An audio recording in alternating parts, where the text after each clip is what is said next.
Hello and welcome to SPM IS Academy. Today we will analyze important newspaper articles of 8th May 2021. Please note you can download the PDF version of today's newspaper analysis by clicking the link given in the comment section.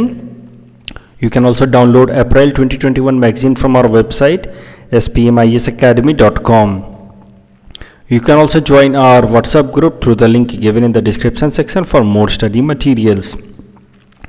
This is the list of the topics that we will be covering from today's newspaper. The first article is taken from editorial segment. It is about menace of child labor, and this topic is important from our syllabus paper 3 governance point of view, especially from the sub segment welfare of vulnerable section. तो menace of child labor या child labor से associated जो challenges हैं, जो evils हैं, उनको समझने की कोशिश करेंगे हम इस आर्टिकल में. इस आर्टिकल का पहले बैकग्राउंड समझते हैं या कॉन्टेक्स्ट समझते हैं. तो ये जो न्यूज़ है ये आपने भी सुन रखा होगा कि एक डोमेस्टिक माइनर सर्वेंट, मतलब एक child labour, child domestic servant को सेक्सुअली पहले असॉल्ट किया गया और फिर उसको मार दिया गया इन राहा area of Nagaon district of Assam. बहुत सारे, ये लोकल न्यूज़ में तो बहुत सारे जगहों पे आया था. मुझे पता है आपने भी ज़रूर सुन रखा होगा. It is a very brutal activity. तो इससे कई सारे आर्टिकल्स आ रहे थे. अब हुआ क्या है कि इसके बाद से जो लोकल एडमिनिस्ट्रेशन है हमारे असम का, that has become again very much vigilant against child labour. तो इस आर्टिकल में अब बात की गई है कि कैसे असम के अंदर चाइल्ड लेबर बहुत पहले से ही काफ़ी प्रेवलेंट है. चाइल्ड लेबर से एसोसिएटेड एक एक्टिविटी होती है चाइल्ड ट्रैफिकिंग. पहले बच्चों को उनके घरों से ले करके कहीं दूर भेजा जाता है, फिर वहाँ पे उनसे लेबर कराया जाता है, अलग अलग तरह के लेबर, चाहे उनसे घर पे काम कराया जाए एज ए डोमेस्टिक सर्वेंट, या फिर फैक्ट्रीज इंडस्ट्रीज़ में काम कराई जाए, या फिर उनको सेक्सुअल एक्सप्लॉयटेशन कराया जाए, उनको सेक्सुअल वर्कर्स की तरह काम कराया जाए. तो अलग अलग तरीक़ों से बच्चों से चाइल्ड लेबर कराया जाता है. तो चाइल्ड लेबर की पहले की एक एक्टिविटी है वो है चाइल्ड ट्रैफिकिंग, जब बच्चों को उनके घरों से कहीं और भेजा जाता है. तो इस आर्टिकल में बताया जा रहा है कि चाइल्ड ट्रैफिकिंग का जो नेचर है हमारे स्टेट असम के अंदर, ये काफ़ी बदल गया है. चाइल्ड ट्रैफिकिंग पहले से होती रही है, लेकिन उसका नेचर बदला है over a period of time. तो जरा समझते हैं कि किस तरीके से नेचर बदला है चाइल्ड ट्रैफिकिंग का. देखिए, पहले कैसा होता था. Earlier mostly child trafficking was inter state, मतलब असम से बच्चों को फिर इस तरह के जो अनस्क्रूपलस लोग होते हैं वो किसी मेट्रो सिटी में, दिल्ली में, मुंबई में बच्चों को भेज दिया जाता था. और यहाँ पे भी क्या करेंगे, गरीब परिवार के जो लोग हैं वो माँ बाप अपने बच्चों को भेज देते थे कहीं दूर, दिल्ली में, मुंबई में इंडस्ट्रीज फैक्ट्रीज में काम करने के लिए. तो mostly child labour was inter state earlier. और फिर उनमें से कई सारे बच्चों को फिर दूसरे डायरेक्शन में भी डाइवर्ट कर दिया जाता था. उनको प्रोस्टिट्यूशन या इस तरह के एक्टिविटीज़ में भी डाइवर्ट कर दिया जाता था, ड्रग ट्रैफिकिंग वगैरह में डाइवर्ट कर दिया जाता. तो इस तरीके से वो क्राइम सिंडिकेट का हिस्सा बन जाते थे. लेकिन नाउअडेज अब कैसा हो रहा है कि जो चाइल्ड ट्रैफिकिंग है हमारे स्टेट के अंदर, वो विद इन द स्टेट यानी कि इंट्रा स्टेट ज़्यादा हो रही है. और इसमें भी आप देखेंगे कि ज़्यादातर जो ये बैकवर्ड एरियाज़ हैं, बैकवर्ड ट्राइबल एरियाज है, जहाँ पे अभी भी सोशल एजुकेशनल डेवलपमेंट होना बाकी है, उन एरियाज़ के, जैसे कि आप कार्बी एंगलोंग वाला एरिया ले लो, वहाँ पे जो पुअर सेक्शन है सोसाइटी का, वो फिर अपने घर के बच्चों को भेज देते हैं कहीं दूसरे जगहों पे, असम के अंदर ही with in the state itself, intra state itself बच्चों को भेज देते हैं काम करने के लिए as a domestic servant. Mostly ये गर्ल चिल्ड्रेन ही भेजी जाती हैं to work as domestic help. तो ये थोड़ा नेचर बदला है. अब ये बदलते नेचर से देखिए, दोनों ही तरह की ट्रैफिकिंग खराब है, दोनों ही तरह की ट्रैफिकिंग से चाइल्ड लेबर एसोसिएटेड है. लेकिन जो दूसरे तरह का ट्रैफिकिंग है, इसमें कम से कम हमारे स्टेट की जो एडमिनिस्ट्रेशन है वो ज़्यादा इफेक्टिव तरीके से काम कर सकती है, क्योंकि जो बच्चे हैं उनको अब दूसरे स्टेट में भेज देने के बाद हमारा एडमिनिस्ट्रेशन जो है उसके पास ऑप्शंस लिमिटेड हो जाते थे. लेकिन यहाँ पे बच्चों को आराम से ट्रेस किया जा सकता है कि अच्छा, कार्बी एंगलोंग से निकल के कहाँ गया, तो गुवाहाटी गया, तो गुवाहाटी पुलिस से कांटेक्ट करके तुरंत बच्चों को वापस उनके घर बुलाया जा सकता है. और जिस भी इंसान ने उनको एम्प्लॉय कर रखा था गुवाहाटी में, उसको पनिश भी किया जा सकता है. तो मुद्दा यह है कि जो करंट टाइम में जिस तरह का चाइल्ड ट्रैफिकिंग और चाइल्ड लेबर है, उसको हम लोग with in the state itself अच्छे से मैनेज कर सकते हैं अगर हमारा एडमिनिस्ट्रेशन विजिलेंट हो जाए और हम सारे सिटीजन्स और रेजिडेंट्स ऑफ असम विजिलेंट हो जाए. बस हमें यही करना है कि अपने आसपास में अगर कहीं भी हमें चाइल्ड लेबर दिखता है तो लोकल एडमिनिस्ट्रेशन को, लोकल पुलिस स्टेशन को हमें खबर कर देनी है. अब चाइल्ड लेबर पे बात चल रही है तो एक बार चाइल्ड लेबर का डेफिनेशन देख लेते हैं। अगर कभी एग्जाम में सवाल आ जाए चाइल्ड लेबर पे तो आप ILO इंटरनेशनल लेबर ऑर्गेनाइजेशन द्वारा दिया गया चाइल्ड लेबर का डेफिनेशन लिखेंगे। देखिए आपको लिखना है कि according to ILO child labour refers to work that is mentally, physically, socially और morally dangerous and harmful and to the children and it is also detrimental to their growth. तो किसी भी तरीके से अगर उनको हार्म पहुंच रहा है, कोई भी ऐसी एक्टिविटी जिससे उनको फिजिकल, मेंटल, मोरल, सोशल किसी भी तरीके से हार्म पहुंच रहा है जो उनके ओवरऑल ग्रोथ के लिए डेट्रीमेंटल है, हार्मफुल है, तो तमाम एक्टिविटी जो होंगी वो चाइल्ड लेबर कही जाएंगी।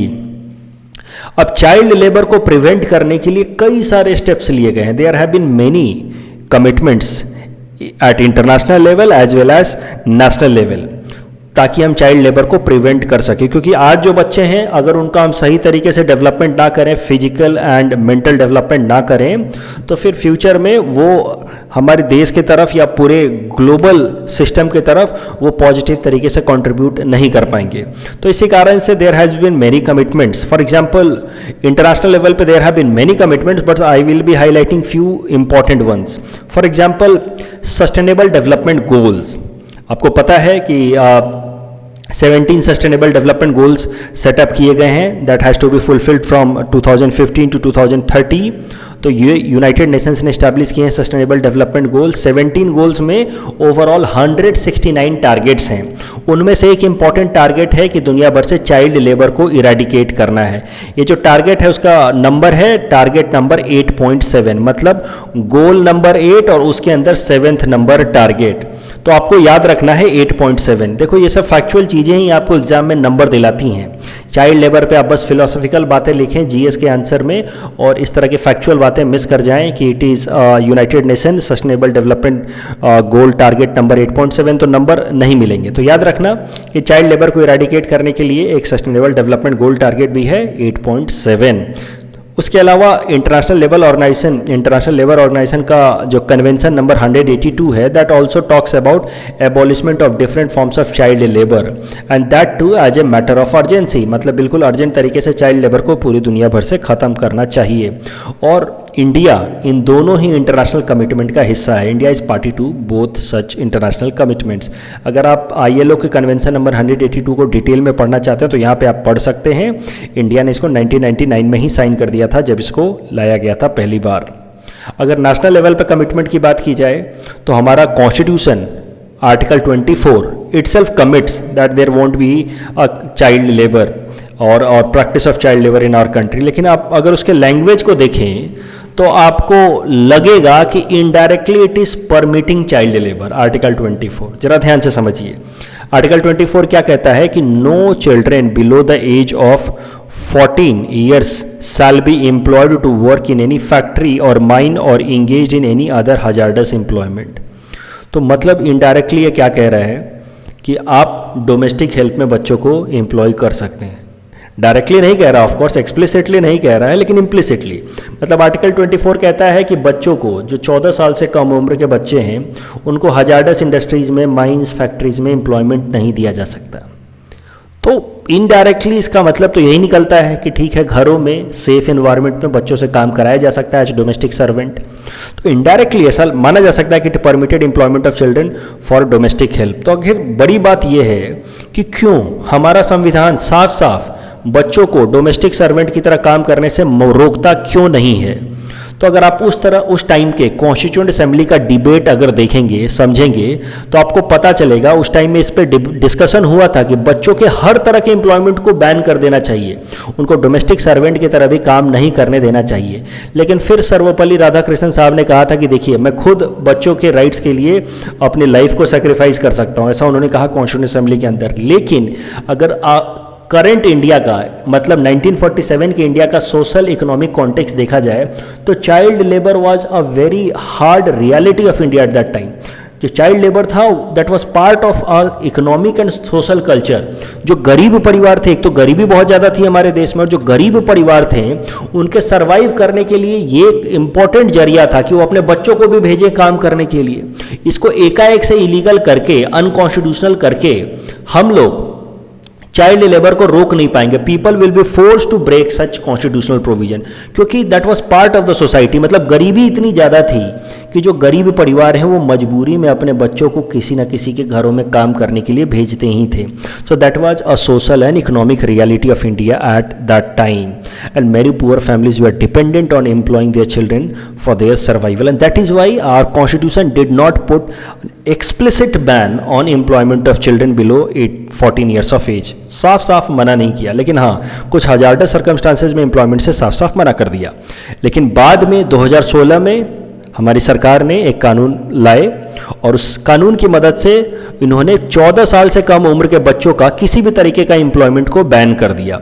इंटरटेनमेंट इंडस्ट्री वगैरह में अलाउ किया, जैसे आप देखते हैं फिल्मों में या सीरियल्स में बच्चे काम करते हैं, वहाँ अलाउ किया, लेकिन सर्कस में अलाउ नहीं किया। उसके अलावा अलाउ किया कि 14 साल से कम उम्र के बच्चे अपने घरों में कोई हाउस होल्ड बिजनेस में थोड़ा बहुत माँ बाप का हेल्प कर सकते हैं, that too after school hours. कि मान लीजिए घर में माँ बाप का चटाई का बिजनेस है, तो चटाई बनाने में थोड़ी बहुत मदद कर सकते हैं, इससे उनकी थोड़ी सी वोकेशनल एजुकेशन भी हो जाएगी, लेकिन बस हाउस होल्ड बिजनेस में। अब इस प्रोविजन का बड़ा मिसयूज होता है, आपको भी पता होगा। आप किसी भी होटल वगैरह में चले जाएं, छोटे ढाबा वगैरह में, अब वहाँ पे बच्चों को लोग रख लेते हैं, अभी भी एम्प्लॉयमेंट दे देते हैं, और बच्चे से पूछिए कि यहाँ क्यों काम कर रहे हो, तो बच्चे को सिखा के रखा हुआ होता है कि बोल दो कि ये मेरे चाचा का ढाबा है। मतलब हाउस होल्ड एम्प्लॉयमेंट दिखा करके या हाउस होल्ड एक्टिविटी दिखा करके बच्चों का अभी भी चाइल्ड लेबर की तरह इस्तेमाल किया जा रहा है। तो मुद्दा यह है कि बच्चों को अलाउ किया गया हाउस होल्ड एक्टिविटीज़ में पार्टिसिपेट करने के लिए एम्प्लॉयमेंट में आफ्टर स्कूल आवर्स, ताकि उनकी वोकेशनल एजुकेशन होती रहे, जो ट्रेडिशनल स्किल्स हैं अपने फैमिली से वो सीखते रहें, लेकिन उसका मिसयूज हो रहा है। तो एक बार फिर से देखिए, जो child labour prohibition and regulation act of 2016 था, उसमें बोला गया कि 14 साल से कम उम्र के बच्चों को किसी भी तरीके से एम्प्लॉयमेंट नहीं दिया जा सकता। 14 साल से ज़्यादा उम्र के बच्चों को हजारडस इंडस्ट्री में, मतलब 18 से 14 साल की उम्र के बच्चों को, जिनको एडोलसेंट कहा गया, उनको हजारडस इंडस्ट्री में एम्प्लॉयमेंट नहीं दिया जा सकता। और इस कानून में 83 इंडस्ट्रीज को लिस्ट किया गया है हजारडस, और बोला गया कि इस कानून को वायलेट करने वालों को 2 साल की सजा या फिर 50,000 रुपए का फाइन, या दोनों एक साथ हो सकता है। अब सवाल यह है कि इतने कानून के बावजूद भी एक स्ट्रिक्ट डायरेक्ट लॉ लेकर के आए, एक्सप्लिसिट अब कानून भी लेकर के आए, फिर भी चाइल्ड लेबर क्यों कंटिन्यू हो रहा है हमारे समाज में। आपने भी देख रखा होगा कहीं ना कहीं कि किसी परिवार ने बच्चों को नौकरी पे रख रखा हुआ है, या किसी छोटे मोटे आप रोड साइड ढाबा पे आप जाते होंगे तो देखते होंगे आज भी कि बच्चे वहाँ काम कर रहे हैं, और लोग उनको छोटू और कुछ भी बोल करके बुला रहे हैं। तो why this is continuing in our society till day? The biggest और the reason is social acceptance. आज भी हमारे मन में एक एक्सेप्टेंस हो गई है, चूंकि इतने सालों से जो चलता आ रहा है, पहले तो लीगल था, ठीक है, 2016 के इस कानून से पहले तो ये परमिटेड था कि अगर कम उम्र के बच्चे भी हैं तब भी उनको हाउस होल्ड एक्टिविटीज़ में, यानी कि नॉन हजारडस एक्टिविटीज़ में एम्प्लॉय किया जा सकता है। तो ये सोशल कल्चरल हिस्सा बन चुका है, it has a social acceptance now. आज भी लोग जाते हैं चाय की टपरी पे, वहाँ देखते हैं छोटा बच्चा काम कर रहा है, तो उनको ये अंदर से लगता नहीं है कि कुछ गलत हो रहा है। अगर आप किसी यूरोपियन कंट्री में इस तरह का सीन देखेंगे तो वहाँ के लोगों को लगेगा कि अरे this is an unethical activity. The problem is that this particular activity, that employing children in some domestic help activities has become a social norm। और इसी कारण से इसको इलीगल बनाने के बाद भी, 2016 में कानून लाने के बाद भी ये पूरी तरह से खत्म नहीं हो रहा है। अब इस पर्टिकुलर एग्जांपल का आप इस्तेमाल कर सकते हैं अपने एथिक्स के आंसर राइटिंग में भी। एथिक्स पेपर में आपका एक टॉपिक है लीगल वर्सेस एथिकल इश्यूज, कि लीगल मतलब कानून बना करके किसी चीज़ को गलत करना, और एथिकल इश्यूज मतलब समाज में उस चीज़ को गलत मानना। ये दोनों चीज़ें एक साथ जब तक ना हो तब तक उस एक्टिविटी को बंद नहीं किया जा सकता। एथिक्स क्या कहता है? Ethics is the acceptance norms in the society. तो एग्जाम्पल इसके कई सारे हो सकते हैं, जैसे डाउरी। कई सारे ऐसे एरियाज हैं जहाँ पे डाउरी लेना अभी भी अनएथिकल नहीं माना जाता है, वहाँ पे एक्सेप्टेंस है सोसाइटी में, और यही कारण है कि एंटी डाउरी एक्ट के बावजूद भी वहाँ पे डाउरी प्रिवेल कर रहा है। वैसे ही चाइल्ड लेबर अनएथिकल नहीं माना जाता है, लीगल तरीके से उसको गलत कर दिया गया, इलीगल बना दिया गया, बट अभी भी अनएथिकल नहीं माना जाता है। इसकी सोशल एक्सेप्टेंस है, and that is why it is being practised. तो मुद्दा यह है कि एथिक्स पेपर में आपको हर बार ये लिखना है कि a law can not survive without its social acceptance. तो अगर कोई कानून ला करके आप सोचें कि कोई एक पर्टिकुलर एक्टिविटी को रोक दिया जाए समाज में प्रैक्टिस होने से, तो ये पॉसिबल नहीं है। साथ ही साथ आपको उस एक्टिविटी के अगेंस्ट एक एथिकल अवेयरनेस भी जनरेट करनी होगी कि ये एक्टिविटी अनएथिकल है। तो यहाँ पे भी इस तरह से आप एग्जाम्पल का इस्तेमाल, इस पर्टिकुलर एग्जाम्पल जैसे डाउरी या चाइल्ड लेबर का इस्तेमाल कर सकते हैं कि since these are still accepted in society, not an unethical activity, and that is why despite being illegal they are being practiced। तो एक कारण तो ये है कि चाइल्ड लेबर आज भी कंटिन्यू हो रहा है हमारे समाज में। दूसरा कारण है poverty, unemployment, lack of awareness, economic inequality. तो अभी भी इतनी गरीबी है और इतने अमीर लोग हैं, कुछ अमीर लोग हैं जो लोगों को हर चीज़ के लिए नौकर चाहिए, एक जूता पॉलिश करने के लिए नौकर चाहिए, तो कोई खाना बनाने के लिए नौकर चाहिए, और दूसरी तरफ इतनी गरीबी है इस देश में। तो वो जो सोशल इकोनॉमिक रियलिटी की बात की थी सर्वपल्ली राधाकृष्णन साहब ने, वो आज भी ट्रू है in many societies, in many context.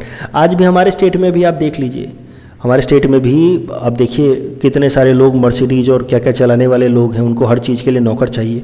और बहुत सारे आप बैकवर्ड पॉकेट्स में जाकर के देखिए हमारे स्टेट के अंदर असम में कितनी गरीबी है, और वो गरीब लोगों के पास कोई ऑप्शन नहीं बचता है बजाय अपने बच्चों को कहीं नौकरी पे भेजने के। तो इस कारण से चाइल्ड लेबर आज भी कंटिन्यू हो रहा है हमारे समाज में। Please attempt this question based on this particular topic and you can submit the answer in the comment section. The next article is taken from international segment. It is about political instability in Myanmar and this topic is important from our syllabus paper 3 international relations point of view. इस article का background तो आपको पता ही होगा, 3-4 दफ़ा मैं अपने newspaper analysis में बता चुका हूँ पिछले 2 महीनों में। फरवरी महीने में म्यांमार के अंदर एक मिलिट्री कू हुआ, मतलब मिलिट्री ने, आर्मी ने वहाँ तख्ता पलट कर दिया, वहाँ की जो डेमोक्रेटिकली इलेक्टेड सरकार थी उसको हटा दिया। Democratically elected government of NLD party, national league of democracy party, under overall leadership of आंग सान सू की। तो वैसे ये प्रेसिडेंट नहीं थी, लेकिन she was the head of the NLD party, और इनकी पार्टी की सरकार थी वहाँ पे, उसको हटा दिया गया और वहाँ की आर्मी ने पावर अपने हाथ में ले लिया। वहाँ की आर्मी को कहते हैं मिलिट्री जनता। तो इसके साथ ही हुआ क्या कि फरवरी महीने में म्यांमार के अंदर डेमोक्रेसी खत्म हो गई और वहाँ पे मिलिट्री जनता या आर्मी रूल आ गया, एंड एंड ऑफ डेमोक्रेसी। अब अगर म्यांमार के अंदर कब कब डेमोक्रेसी आई, कब मिलिट्री जनता रूल रहा, कैसे वहाँ पे डेमोक्रेसी के लिए स्ट्रगल चलता रहा लंबे समय से, इंडिया ने कब कब किस तरह के एक्शन लिए म्यांमार के सपोर्ट में या खिलाफ, ये सब कुछ मैं डिटेल में कवर कर चुका हूँ इन माई न्यूज़पेपर एनालिसिस ऑफ 3 फरवरी 2021। तो उसको जाकर के आप देख सकते हैं अगर आपको इंडिया और म्यांमार के हिस्टोरिकल रिलेशन समझने हैं तो। यहाँ पे हम लोग करंट इक्वेशंस को समझेंगे इंडिया म्यांमार के बीच में। देखिए, अब जब ये मिलिट्री कू हुआ, जब ये तख्ता पलट हुआ म्यांमार में, और म्यांमार हमारा पड़ोसी देश है, इससे हम बॉर्डर शेयर करते हैं नॉर्थ ईस्टर्न स्टेट्स में, तो पूरी दुनिया एक्सपेक्ट कर रही थी कि इंडिया एक स्ट्रांग रेस्पॉन्स देगा, क्योंकि India has been always supporter of democratic values, कि हम डेमोक्रेसी के साथ हैं, हम चाहते हैं कि पूरे दुनिया भर में डेमोक्रेसी आए। तो सबको लगा कि India will give a strong response against this military coup, लेकिन India maintained a strategic silence. अब 4-5 महीने हो गए and India has continued its silence on this issue. India ने कभी भी कोई direct criticism military junta rule का किया नहीं है। और अगर देखा जाए ध्यान से, इंडियन डिप्लोमेट्स की एक्टिविटीज़ को ध्यान से समझा जाए, तो आपको पता चलेगा कि इंडियन डिप्लोमेट्स आर इनडायरेक्टली और implicitly supporting military junta rule. मतलब हम मिलिट्री जनता को, वहाँ की जो आर्मी है उसको डायरेक्ट क्रिटिसाइज तो नहीं कर रहे हैं, उनको हम बिल्कुल उनके खिलाफ तो नहीं बोल रहे हैं, उल्टा हमने कुछ ऐसे एक्शंस भी लिए हैं जो इनडायरेक्टली उनको सपोर्ट कर रहे हैं, मतलब डेमोक्रेसी के खिलाफ है, मिलिट्री जनता के फेवर में। एग्जाम्पल के लिए एक एग्जाम्पल मैंने यहाँ पे दिया है जो प्रूव करेगा कि we have been implicitly supporting military जनता और इनडायरेक्टली सपोर्टिंग मिलिट्री जनता। देखिए, यूनाइटेड नेशन सिक्योरिटी काउंसिल के अंदर यूके ने एक रिजोल्यूशन रखा जिसमें उन्होंने बहुत ही स्ट्रॉन्ग तरीके से बात रखने की कोशिश की कि यूनाइटेड नेशन सिक्योरिटी काउंसिल को एक ऑफेंसिव फोर्स, एक आर्मी भेज करके वहाँ पे मिलिट्री जनता के रूल को हटा देना चाहिए म्यांमार से। मतलब बहुत ही स्ट्रॉन्ग रिजोल्यूशन रखा यूनाइटेड नेशन सिक्योरिटी काउंसिल के अंदर यूके ने आर्गुमेंट भी दिया कि इन्होंने डेमोक्रेटिकली इलेक्टेड गवर्नमेंट को हटा दिया, पावर अपने हाथ में ले लिया। जब लोग प्रोटेस्ट करने लगे तो लोगों के ऊपर बेहिसाब गोलियां चलवाई हैं, हजारों से ज़्यादा लोग मारे जा चुके हैं अभी तक। So this is clear cut violation of democratic values, this is clear cut violation of human rights. और अब यूनाइटेड नेशन सिक्योरिटी काउंसिल को इस मैटर में इंटरफेयर करना चाहिए directly under its provision right to protect. लेकिन फिर हुआ क्या, यूके के इस रिजोल्यूशन को 4 देशों के डिप्लोमेट्स ने अपोज किया। वो देश हैं China, Russia, Vietnam and surprisingly India also. किसी ने उम्मीद नहीं की होगी कि इंडिया ऐसे रेजोल्यूशन को, जो कहीं पे डिक्टेटरशिप या मिलिट्री जनता को की रूल को हटाने की बात को अपोज करेगा, लेकिन इंडिया ने ऐसा किया। इंडियन के डिप्लोमेट्स ने आर्ग्यूमेंट दिया कि देखिए, डायरेक्ट हटाने के बजाय, आर्मी भेज करके उनको हटाने के बजाय हम उनसे बात करते हैं, मिलिट्री जनता से बात करते हैं, नेगोशिएट करते हैं कि वो वापस से पावर ट्रांसफर कर दे। तो इंडिया ने कहीं ना कहीं थोड़ा बीच का रास्ता निकाला, लेकिन कहीं ना कहीं इस रिजोल्यूशन के अपोज में बात कही और कहीं ना कहीं मिलिट्री जनता की तरफ अपना सपोर्ट दिखाया। तो सवाल ये उठता है कि Y, being a supporter of democracy, why India is supporting an undemocratic rule in Myanmar? क्यों कर रहे हैं हम ऐसा? So this is clear cut real politic है ये। अपना इंटरेस्ट सबसे ज़्यादा इंपॉर्टेंट है हमारे लिए, और ये इंटरनेशनल रिलेशंस में, फॉरेन पॉलिसीज में यही होता है। देखिए, सारे वैल्यूज, सारे आइडियाज, आइडियोलॉजीज, मोरालिटी, ये सब कुछ तब तक है जब तक आप नेशनल बाउंड्री के अंदर हैं। आप जब इंटरनेशनल रिलेशंस में हैं, जब फॉरेन पॉलिसीज बना रहे हैं, वहाँ पे आपके लिए जो सबसे ज़्यादा मैटर करता है जो चीज़, if you are a truly realpolitik, मतलब रियलिस्ट आप हैं, तो आई होप कि आपको बेसिक चीज़ें पता होंगी। फॉरेन पॉलिसी मेकिंग में 2 अप्रोच होते हैं मेनली, आइडियलिस्ट अप्रोच या रियलिस्ट अप्रोच। आइडियलिस्ट लोग वो होते हैं जिनके लिए उनके मोरालिटी, वैल्यूज़ इंपॉर्टेंट होती हैं। रियलिस्ट अप्रोच वो होते हैं जिनके लिए अपने देश का नेशनल इंटरेस्ट मैटर करता है अल्टीमेटली। तो उस तरह की पॉलिसी को हम लोग कहते हैं रियल पॉलिटिक। देखिए, रियल पॉलिटिक वो डिप्लोमेसी है that is based primarily on the considerations of the given circumstances and factors rather than explicit ideological notions और मोरालिटी। भाई देखो, ये मोरालिटी जैसे democracy and all that, human rights, ये सब कहने के लिए अच्छा है, लेकिन हमारे जो फैसले होंगे that will be on the basis of circumstances, कि इससे हमें क्या फायदा होगा, क्या नुकसान होगा। That is real politic. And India की जो फॉरेन पॉलिसी अप्रोच अभी तक रही है on Myanmar since last 4 months, that is clear cut real politic. हम अपने इंटरेस्ट को इंपॉर्टेंस दे रहे हैं rather than any kind of values like human rights और डेमोक्रेसी। इंडिया के क्या इंटरेस्ट हैं? सीधा सीधा इंटरेस्ट है कि अगर हमने मिलिट्री जनता के खिलाफ कुछ भी बोला तो मिलिट्री जनता जो है वो चाइना से ज़्यादा और भी ज़्यादा इंटीग्रेट करने लगेगी। It will become more and more pro China. और कई दिन, सालों के हमारी फॉरेन पॉलिसी की मदद से हमने म्यांमार को थोड़ा सा न्यूट्रल बनाया है। म्यांमार बहुत ज़्यादा प्रो चाइना हो चुका था। कई सालों की मेहनत, डिप्लोमेसी के बाद हमने म्यांमार के साथ अपने संबंध भी अच्छे किए हैं। वापस से वो सारी मेहनत खराब हो जाएगी और म्यांमार पूरी तरह से प्रो चाइना हो जाएगा। हमारे कहने से डेमोक्रेसी तो नहीं आएगी, लेकिन हमारा नुकसान जरूर हो जाएगा। दूसरा, अगर म्यांमार का सबसे ज़्यादा इंपॉर्टेंस देखें आप इंडिया के लिए, तो वो है नॉर्थ ईस्ट रीजन के अंदर सिक्योरिटी।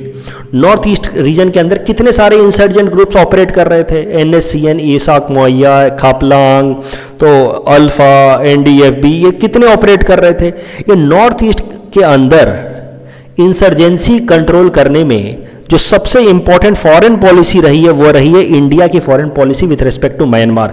हमने म्यांमार के साथ अच्छे संबंध बनाए और फिर म्यांमार आर्मी और इंडियन आर्मी ने मिल करके इन सारे नॉर्थ ईस्ट इंसर्जेंट्स को एक एक करके खत्म किया, क्योंकि ये जितने भी नॉर्थ ईस्ट इंसर्जेंट्स हैं ये इंडिया में क्राइम करके, नॉर्थ ईस्टर्न स्टेट्स में क्राइम करके, इंसर्जेंसी में जो भी एक्टिविटीज हैं, drug trafficking, human trafficking, arm smuggling, वो सब करके वापस से म्यांमार के बॉर्डर वाले एरिया में जंगलों झाड़ियों में जाके घुस के छुप जाते थे और वहां से ऑपरेट करते थे। तो म्यांमार का सपोर्ट मिलने के बाद हमने नॉर्थ ईस्ट के अंदर पीस स्टेबिलिटी डेवलप कर पाए हैं, इन इंसर्जेंट्स ग्रुप को रोक पाए हैं। अगर वापस से म्यांमार से हमारे कन्फ्लिक्ट हो गए तो म्यांमार प्रो चाइना हो जाएगा, वापस से चाइना इन सारे इंसर्जेंट ग्रुप्स को आर्म्स एम्यूनेशंस देने लगेगा और नॉर्थ ईस्ट के अंदर तो वापस से पूरे के पूरे economic, social conditions and security conditions बिगड़ जाएंगे।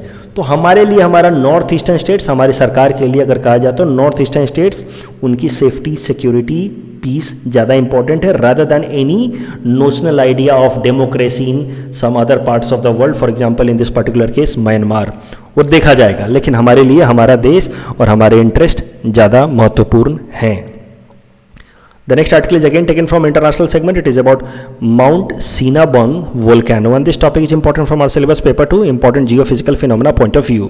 तो देखिए करंट न्यूज़ क्या है, काफ़ी सरल सा न्यूज़ है। एक माउंट सीनाबंग है जो इंडोनेशिया के अंदर है, इंडोनेशिया के नॉर्थ सुमात्रा प्रोविंस में। सुमात्रा आपको पता होगा कि इंडोनेशिया के इंपॉर्टेंट आइलैंड जैसे कि सुमात्रा, जावा, बोर्नियो, तो सुमात्रा प्रोविंस के भी नदन साइड में एक माउंट सीनाबंग है।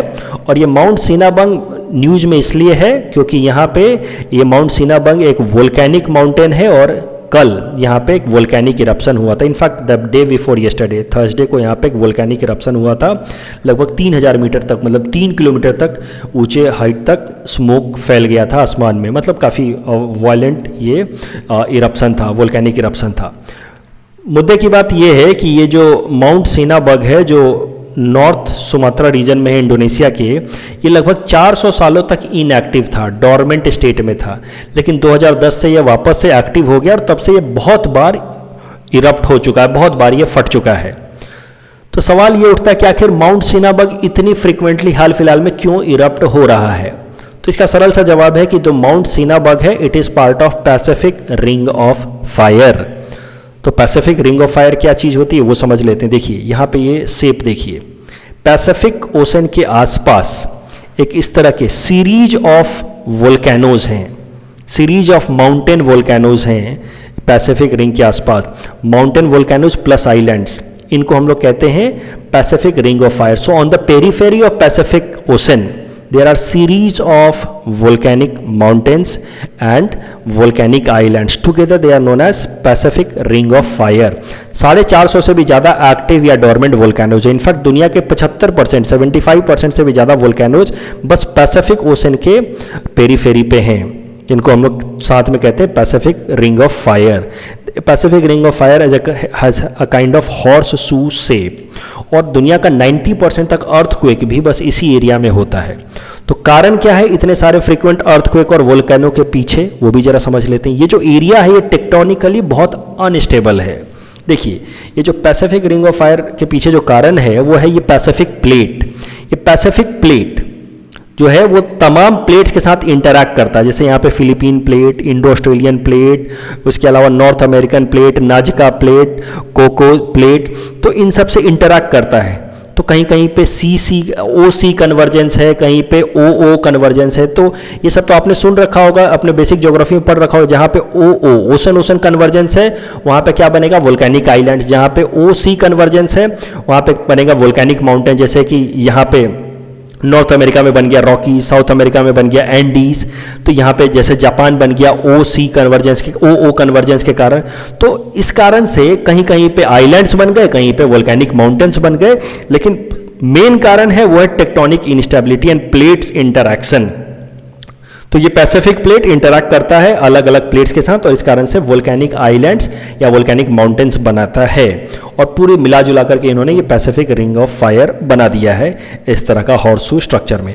और भी कुछ इंपॉर्टेंट है अपार्ट फ्रॉम माउंट सीनाबंग, और भी कुछ इंपॉर्टेंट माउंटेन्स हैं जो पैसिफिक रिंग ऑफ फायर का हिस्सा है, जिनका नाम आपको याद होना चाहिए। जैसे माउंट फूजी, ये जापान का सबसे ऊंचा माउंटेन है। It is very active volcano, ये हमेशा ब्लास्ट होता रहता है। उसके अलावा Mount Krakatoa and Mount Tambora of Indonesia, ये दो नाम भी याद रखना जो इंपॉर्टेंट हैं and they are part of Pacific ring of fire. इस टॉपिक के बेसिस पे हमने आपको एक प्रैक्टिस क्वेश्चन दे रखा है। You can attempt this question and you can submit the answer in the comment section. The next article is taken from Science and Technology segment. It is about foam path for emergency landing. ये जो article है इससे related question आपसे prelims में पूछा जा सकता है, लेकिन आई डोंट थिंक कि मेंस में इससे रिलेटेड डायरेक्टली सवाल आएगा। तो इस आर्टिकल को समझते हैं। देखिए, अगर कोई प्लेन उसको इमरजेंसी लैंडिंग करनी हो, जैसे कि इस पर्टिकुलर केस में इस आर्टिकल में हम देखेंगे कि एक प्लेन जो मुंबई के ऊपर था उसका जो व्हील था वो उससे सेपरेट हो गया, टूट करके अलग हो गया उस एयरक्राफ्ट से, व्हील टूट करके अलग हो गया।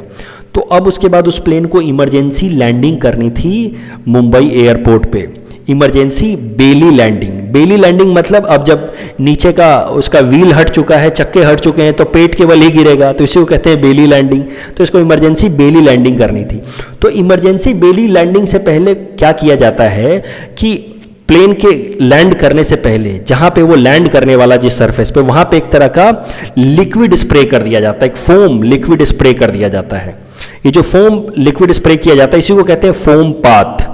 ये फोम पाथ इस तरह का लिक्विड होता है जो प्लेन के गिरने के बाद यहाँ पे फ्रिक्शन के कारण आग नहीं लगने देता, क्योंकि आपको पता है प्लेन के अंदर फ्यूल है और नीचे जब ये प्लेन गिरेगा तो फ्रिक्शन के बाद ये चिंगारी भी आएगी, तो फ्यूल और फिर ये थोड़े बहुत फायर्स के कारण आग लग सकती है, तो उसको सप्रेस करने के लिए फोम पाथ का इस्तेमाल किया जाता है, ताकि कभी भी अगर इमरजेंसी बेली लैंडिंग करनी हो तो आग ना लगे इस प्लेन में। और यही किया गया है इस मुंबई में इस फ्लाइट के साथ। इस फ्लाइट का व्हील सेपरेट होकर के सेपरेट हो गया इससे।